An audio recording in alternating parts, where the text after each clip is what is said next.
Okey lang na magalit ka, okey lang mainis ka, okey lang na magtampo ka, okey lang yun talaga.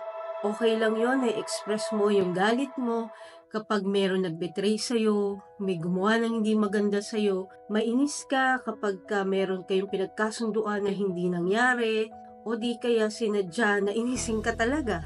Pero hindi okey yung mananakit ka o magiging bayolente ka ng dahil lang nagalit ka o nagtampo ka o nainis ka o hindi nasunod yung gusto mo. Hindi kailangan makapanakit tayo ng kapwa natin para lang i-express natin yung galit natin o yung inis natin.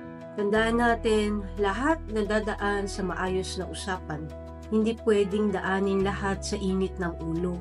Huwag nating inormalize na lahat na lang dadaanin natin sa init ng ulo o pagsigaw o di kaya sa pataasan ng boses. Parati natin tatandaan yung binilin sa atin sa John chapter 13 verse 34. Love one another as I have loved you, so you must love one another. Did you know that Jesus said these words during the Last Supper? Kung kailan alam na niya na ibebetray siya at ibebenta siya at magsasuffer siya ng gusto because of this one friend na binetray siya. Imaginein mo kung gaano kasakit yon na i-betray ka ng pinakamalapit sa'yo. But still, Jesus choose to love. Jesus choose to forgive. We can all change the world by radiating love, loving one another, instead of promoting hate and anger. Let's forgive each other easily and respect one another. Respect our boundaries.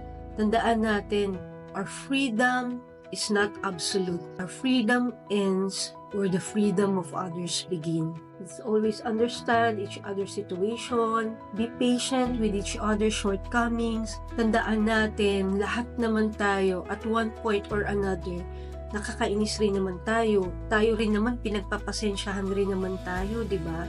Madalas din naman nagkakamali tayo at madalas din naman nasasaktan natin yung mahal natin sa buhay. Pag sila naman yung nakagawa sa atin, let's forgive easily and let's always stay calm.